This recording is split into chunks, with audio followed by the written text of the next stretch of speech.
Era um beco sem saída. Peguei o papel e fiquei com ele na mão. Eu tava tremendo, porque eu tinha que decidir pra sempre entre duas coisas, e sabia disso. Pensei um minuto, meio que prendendo a respiração, e aí eu falei pra mim mesmo: tá bem, então eu vou pro inferno. E rasguei o papel.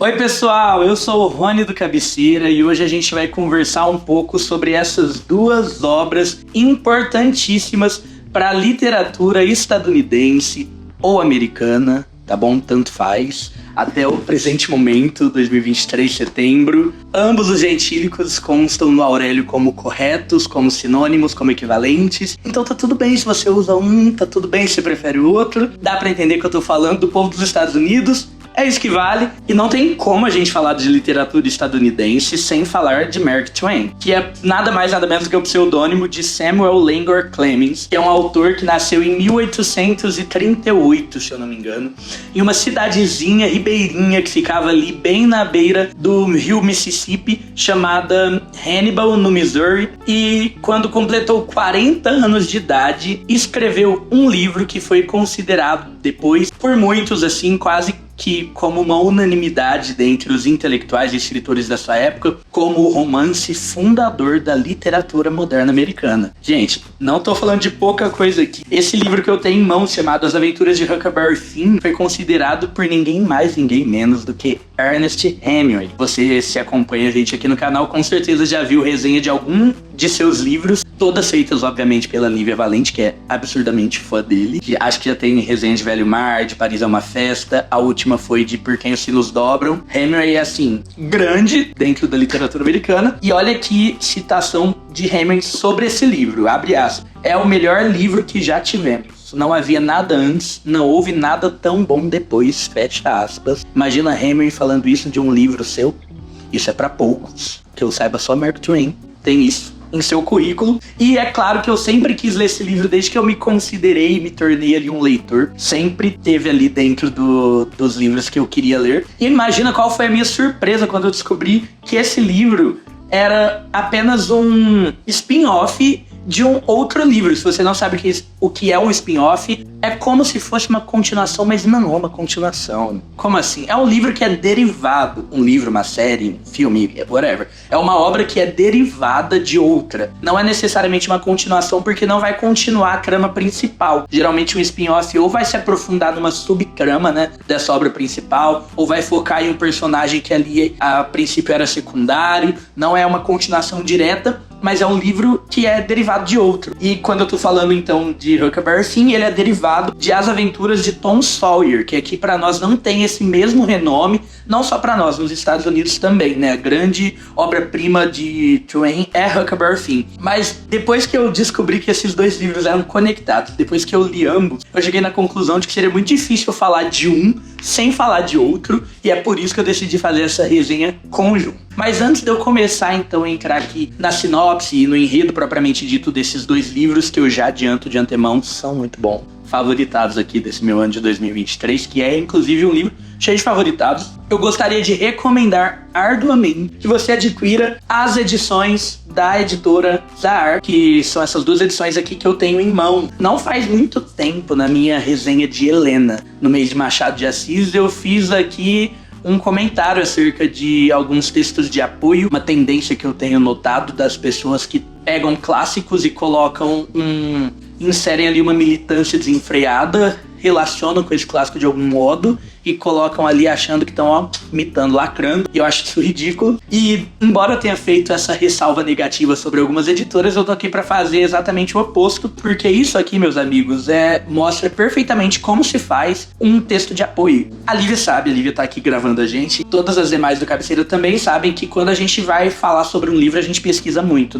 A gente não vem aqui normalmente só com o que a gente achou sobre a leitura. A gente pesquisa em muitas fontes, em muitos lugares. E eu fiz a mesma coisa, obviamente, para esses dois livros, e não teve nada de realmente relevante que eu achei lá fora, que não tava aqui nessas 2 edições, que foram muito bem compiladas por uma mesma pessoa chamada José Roberto Ochea. Cara, não te conheço, mas você mandou muito bem. Inclusive, ele é também o tradutor. E aqui no final de As Aventuras de Huckleberry Finn, ele vai mostrar um pouco sobre como foi a forma que ele utilizou para fazer a tradução desse livro. Se você se interessa por esse tipo de coisa, língua inglesa, traduções, etc e tal, acho que vai ser algo muito interessante para você, porque eu não sou do time que costuma se interessar normalmente por isso, e me interessei porque ele utiliza um método extremamente eficaz. A leitura ficou uma delícia, e você, se é leitor, sabe tanto quanto eu que dependendo da tradução derruba um livro, você vai ficar com a impressão de que o livro é uma porcaria, e às vezes não é, às vezes foi mal traduzido apenas. Recomendação feita, vamos então começar a falar um pouco aqui na ordem por ele, As Aventuras de Tom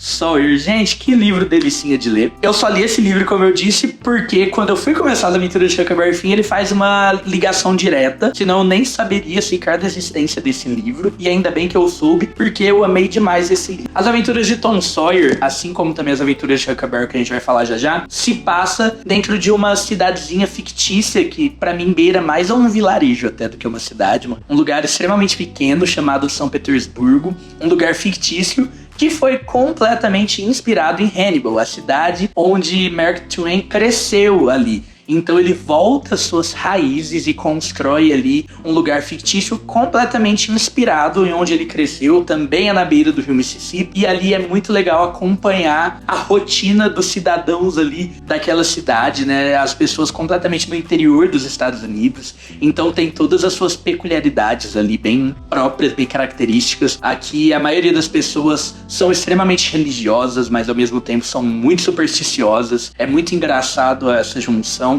E é o tipo de lugar que costuma ter uma pessoa só de cada profissão, sabe? Tem tipo assim, o médico da cidade, o juiz da cidade, o policial da cidade, e todo mundo se conhece, todo mundo frequenta uma mesma comunidade evangélica, e enfim, é basicamente assim que as coisas funcionam por aqui. E dentro desse contexto a gente vai conhecer nesse livro a figuraça, a persona de Tom Sawyer, que é um peralta que só o que sabe fazer são várias peripécias. Tom Sawyer aqui é um menino que não vai falar a idade, mas eu acho que deve ter ali entre seus 8 e 10 anos. E ele é órfão tanto de pai quanto de mãe. E ele mora com a sua tia Polly, com o seu irmão e com a sua prima, filha da sua tia. Gente, essa tia Polly, coitada, a Pob, ela é uma gracinha, mas assim, ela tenta socar juízo nessa cabecinha do Tom Sawyer, e digamos que ela não é lá muito bem sucedida. O primeiro capítulo desse livro já é muito legal e já ilustra muito bem como vai ser a relação desses personagens, assim. Inclusive, esse primeiro capítulo, ele é o que vem aqui na capa, né? Se você observar, você vai ver que tem 2 pessoas pintando uma cerca. O capítulo básico, o livro, né? Basicamente começa com o Tom chegando do que era pra ser da escola, mas ele havia matado aula pra nadar. Ele chegando na sua casa e levando um baita de um fumo da sua tia, que obviamente percebeu que ele tinha feito isso, afinal de contas não era a primeira vez que o garoto matava a aula, era tudo que ele sabia fazer. E ela resolve castigá-lo, colocando-o pra fazer um trabalho no seu dia de descanso, que seria o sábado. Então ela fala, você vai pintar a cerca toda aqui da fazenda, porque como eu já disse, a cidade interior, a maioria das casas ali eram fazendas. Ele fica no primeiro momento meio contrariado, mas fazer o quê? Uma criança tem que obedecer. Só que esse cara, ele é tão perspicaz que no dia seguinte ele basicamente consegue reverter completamente a situação. Ele começa a pintar a cerca, e quando os amigos dele chegam pra caçoá-lo por estar fazendo esse serviço no dia de descanso, ele começa a inventar uma história de que ele estava pintando a cerca porque ele era uma pessoa super importante. E o serviço de pintar a cerca em si era um serviço que só poderia ser designado para pessoas de alto escalão, e que sua tia finalmente havia confiado a ele uma tarefa de tamanha importância. E assim, os outros meninos começam a ficar enciumados, porque o Tom tava pintando a cerca e ele não. E eles começam a implorar pro Tom pra poder pintar a cerca no lugar dele. E aí o Tom começa a barganhar com essas crianças. Olha, eu até deixo você pintar um pouco a cerca, mas você tem que me dar esse seu brinquedo. E aí ali o Tom basicamente consegue ganhar um monte de coisas e fazer com que as outras pessoas façam um serviço que ele não queria fazer. Esse é o Tom Sawyer em sua raiz. E basicamente o que a gente vai ver nesse livro é essa pessoa super engraçada, super assim, doida, aprontando poucas e boas. No primeiro momento da leitura, eu pensei que esse livro seria apenas formado por peripécias, assim, as aventuras de Tom Sawyer, aventuras no sentido de as pegadinhas de Tom Sawyer, as coisas que ele apronta, mas tem uma trama maior que vai reger ali todo o romance, e essa trama é também muito instigante. Um dia, Tom Sawyer com o seu grande amigo Huckleberry Finn, que era um amigo dele que não era da escola, na verdade Huckleberry aqui dentro dessa cidade era uma figura marginalizada, né? A sua tia odiava inclusive que ele andava com o Huck, porque o Huckleberry não tinha pai, não tinha mãe, na verdade o pai dele era um bêbado que vivia por aí, ele não frequentava escola, ele não tinha educação, ele era um menino de rua, ele era um cachorro do mato, ele era tipo isso, mas ele era muito amigo de Tom. E um dia os dois resolvem ir pro cemitério de madrugada por conta de uma superstição ali, que um dos dois estava com uma pinta, alguma coisa do tipo, eu não lembro detalhadamente, mas eles vão pro cemitério para fazer ali um ritual para se livrar dessa pinta, e então eles começam a ouvir vozes. No primeiro momento eles pensam ser de fantasmas, mas depois eles percebem que ali quem estavam eram 3 pessoas conhecidas deles. Índio Joe, o médico da cidade e um bêbado qualquer, que eu não lembro o nome, mas enfim, eram 3 pessoas conhecidas ali de todos os cidadãos do pequeno vilarejo de São Petersburgo, e eles percebem que os 3 estavam ali em um complô, porque eles tinham um esquema de contrabando ali dos túmulos e uma forma de lucrar em cima dos pertences que as pessoas deixavam para os mortos, e eles presenciam, dentre esses 3 que tinham esse esquema conjunto, uma discussão que culmina na morte de um deles por outro deles. Na verdade, um assassinato é o que eles presenciam ali, e então eles saem desesperados dali e fazem um juramento de nunca revelarem a absolutamente ninguém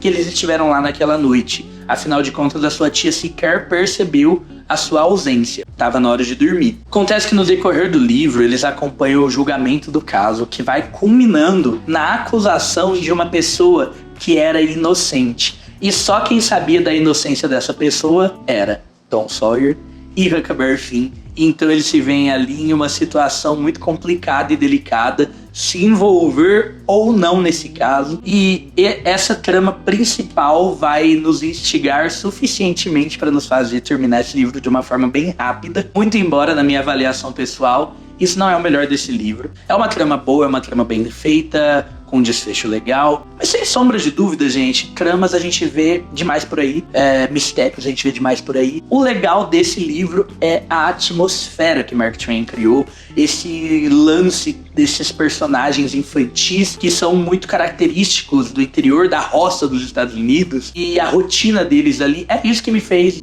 devorar esse livro, é isso que me prendeu, e é isso que me fez terminar essa leitura com uma sensação de 5 estrelas. Ficou perfeito. Mal sabia eu que isso aqui era apenas um esboço do que viria aí sim a ser a perfeição, que é esse livro, As Aventuras de Huckleberry Finn. Gente, esse livro tem uma superioridade tão grande em relação ao outro livro que já é tão bom, que assim, fica difícil de descrever. E vamos começar então a falar um pouco sobre As Aventuras de Huckleberry Finn. Antes de entrar no enredo, eu queria responder aquela fatídica pergunta: Rony, dá pra ler Huckleberry sem ter lido antes Tom Sawyer? E gente, dá. Super dá pra ler. Até porque no começo de As Aventuras de Huckleberry Finn, o Huck vai dar basicamente todo o contexto que é necessário para que você acompanhe a trama sem se perder ali nos acontecimentos. Mas a minha recomendação é: não faça isso, não tem porquê. O outro livro é menor, se lê rapidinho, é gostoso. E outro, é melhor você começar por ele e ir pra Huckleberry Finn, porque se você começar com Huckleberry Finn, você vai falar: cara, eu gostei muito, eu quero ler mais coisa desse autor. E aí você vai pra ele, que eu já te falei, é um pouco inferior a Huckleberry Finn, mas por ele. Vai na minha, não vai se arrepender desse caminho. É muito melhor a experiência de leitura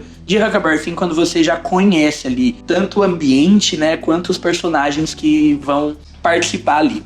Vamos para algumas das mudanças. As Aventuras de Tom Sawyer é narrado na terceira pessoa por um narrador onisciente, onipresente, que vê todas as coisas e emprega ali a forma culta e formal da escrita. Já nas Aventuras de Huckleberry Finn, a gente vê uma mudança nessa forma de narração, porque a narrativa passa a ser na primeira pessoa, sendo feita pelo Huckleberry Finn, que é um personagem muito cativante, muito carismático, e eu acho que aí talvez esteja um detalhe, assim, uma parte que vai compor o segredo do sucesso desse livro. É uma parte, inclusive, muito relevante. A narração sendo feita pelo Huckleberry Finn fica muito engraçada, dá um ritmo muito bom pra leitura, de modo que você não quer parar a leitura. E o melhor de tudo isso é que o Huck sabe que está escrevendo um livro. Na verdade, ele leva toda essa narrativa como se ele estivesse escrevendo a sua própria autobiografia. E isso é muito engraçado, muito divertido, porque ele não gosta de escrever. Ele fica toda hora falando, tipo assim, gente, me arrependi de começar, mas agora eu preciso terminar. E quando eu terminar, nunca mais me vou inventar moda de fazer algo do tipo novamente. Olha o jeito que o livro começa.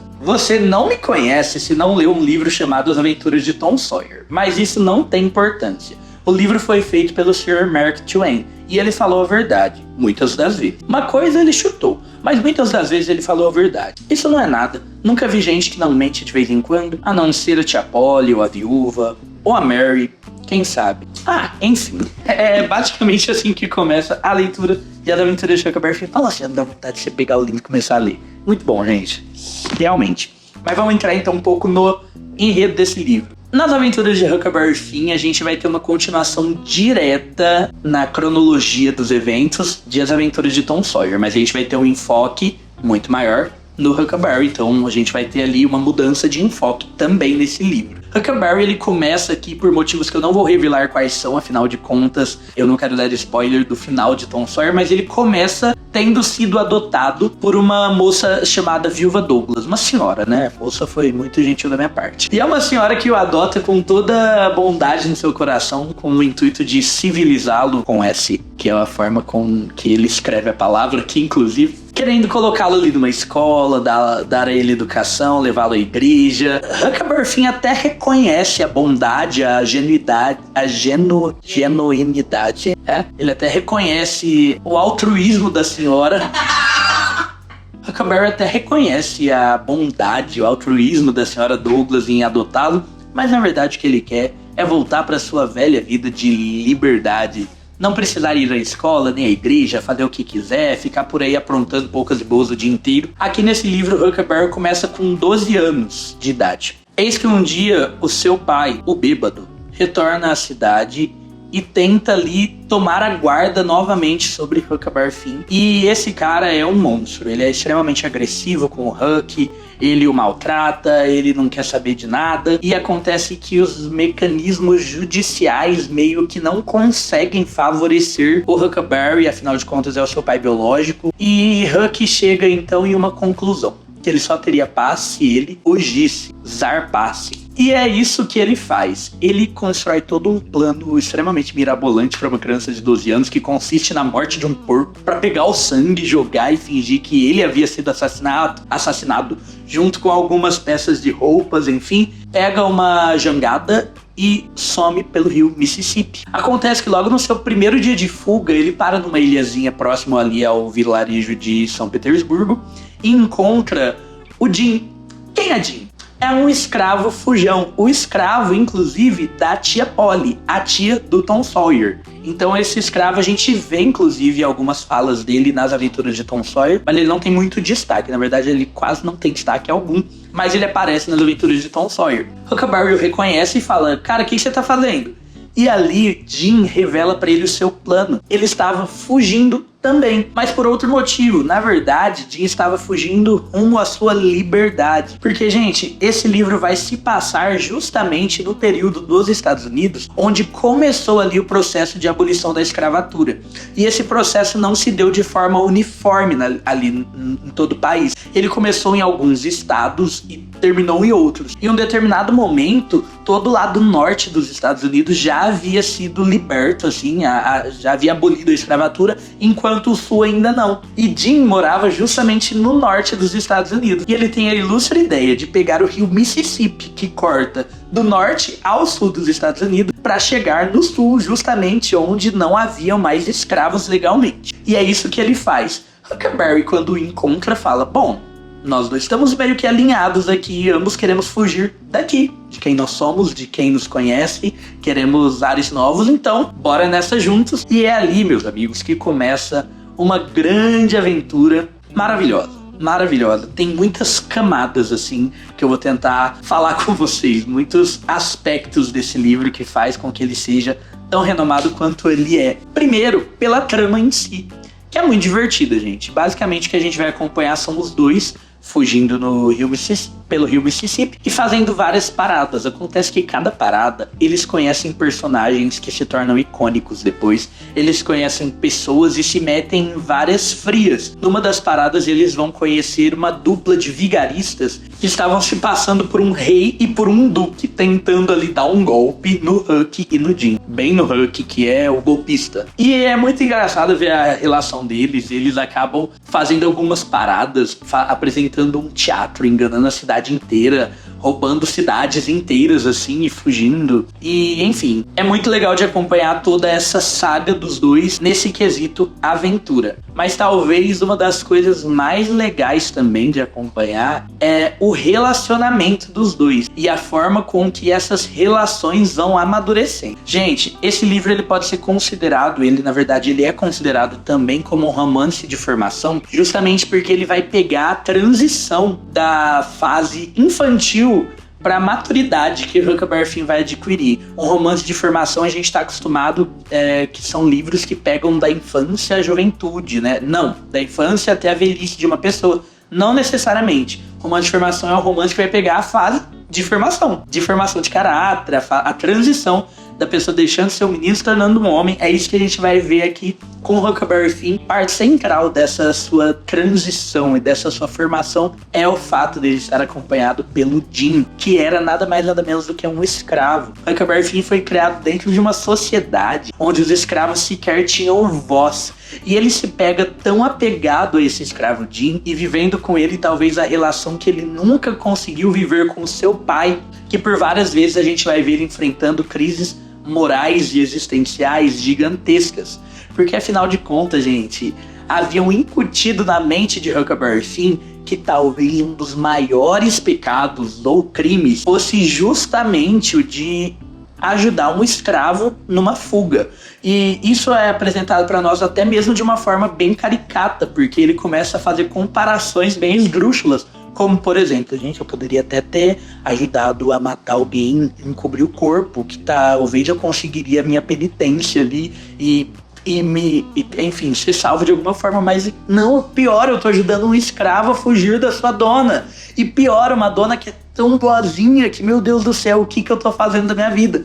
E Huckleberry Finn se vê ali em várias crises, até que num determinado capítulo 31, que é de sem sombra de dúvidas um dos capítulos mais bonitos, mais legais desse livro todo, ele resolve fazer algo, ele resolve escrever um bilhete, entregando então o paradeiro de Jim para a viúva Douglas. E com esse bilhete, logo após que ele escreve, ele fala que ele se sentiu muito melhor, que ele sentiu até que Deus poderia perdoá-lo. Mas com o bilhete nas mãos, ele começa a pensar e refletir em tudo aquilo que ele estava vivendo junto com o Jim e sobre como o Jim conseguia ser incrivelmente humano. Mesmo sendo um escravo, conseguiria demonstrar afeto, inteligência e, enfim, coisas próprias de seres humanos, coisa que ele jamais imaginou que pudesse acontecer. E ele toma, então, uma das suas maiores decisões, que eu vou ler novamente, porque essa foi a abertura, mas eu vou ler aqui mais uma vez para vocês. Era um beco sem saída. Peguei o papel e fiquei com ele na mão. Eu tava tremendo, porque eu tinha que decidir para sempre entre duas coisas, e sabia disso. Pensei um minuto, meio que prendendo a respiração, e aí eu falei pra mim mesmo: tá bem, então eu vou pro inferno. E rasguei o papel.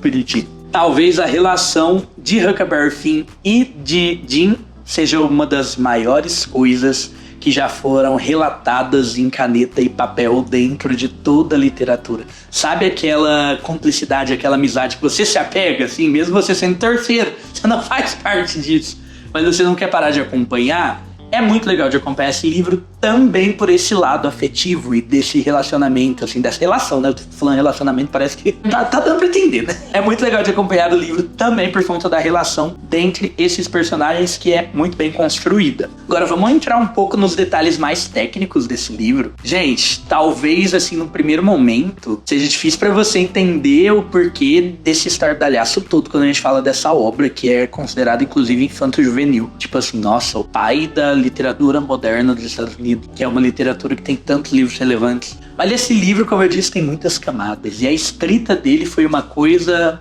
feita de forma muito meticulosa. muito detalhista. E enfim, Mark Twain não demorou também menos do que 8 anos para concluir essa obra. Acho que isso explica um pouco. Ele simplesmente utiliza aqui de 5 tipos de falas, 5 dialetos diferentes que ele vai colocar e encaixar ali cada um dos seus personagens dentre uma dessas categorias. Inclusive, por isso que eu elogiei também a tradução feita aqui nesse livro. E no pós-fácil você pode ver aqui o José Roberto Oché explicando como que ele vai transformar esses dialetos também aqui para nós na tradução, de modo que fique bem nítido que hora cada categoria está falando ali, está dialogando.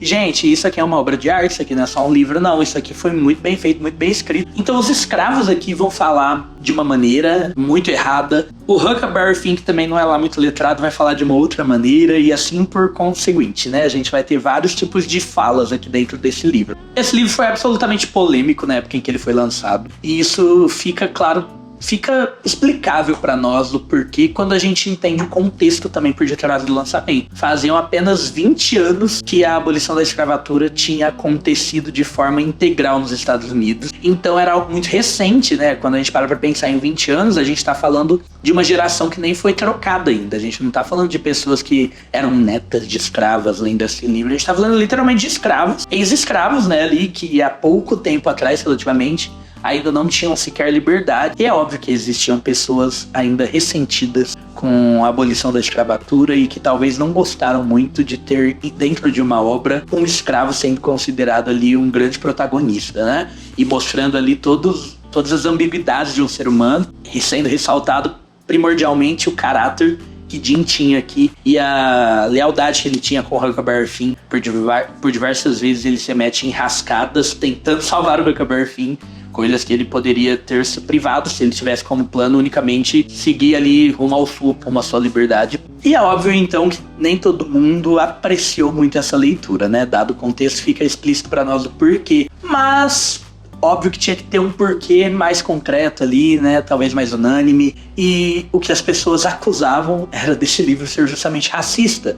Porque aqui aparece por mais de 200 vezes a palavra nigger, né? Niga, sei lá, em todas as suas variações, que é um termo considerado pejorativo, muito preconceituoso. Mas por que aparece essa palavra, gente? Porque Mark Twain ele tem o objetivo de retratar exatamente como era quando era criança. E as pessoas, como elas chamavam umas às outras, e os escravos se chamavam assim, e os senhores chamavam os escravos assim, e ele não passa nenhum tipo de verniz, ele retrata como as coisas funcionavam naquela época.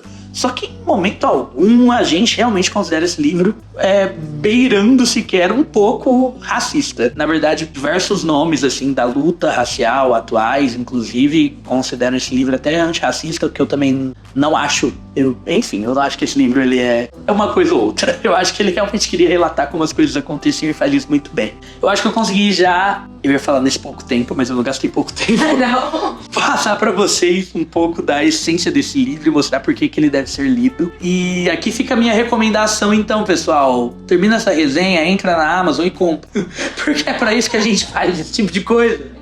Não é só pra você ficar sabendo um pouco do enredo, não. A experiência de leitura é muito enriquecedora, acrescenta demais nas nossas vidas. E é por isso que a gente faz esse trabalho consistente, permanente, já há mais de 2 anos, pra ver se entra um pouco de juízo na sua cabecinha. Igual a tia Polly com o Tom Sawyer. As aventuras de Tom Sawyer e as aventuras de Huckleberry Finn são dignas da sua cabeceira. Me comenta o que você achou aqui do enredo, do livro, das polêmicas. E me comenta também se você já leu, se você quer ler, se você vai ler. Se você lê, me chama e me fala o que você achou. Compartilha esse vídeo com seus amigos. Não esquece de dar o like. E até a próxima resenha. Falou! Deixem muitos comentários e ajudem a gente, porque é a segunda vez que a gente grava esse vídeo. Exatamente. Não é fácil a vida do mundo.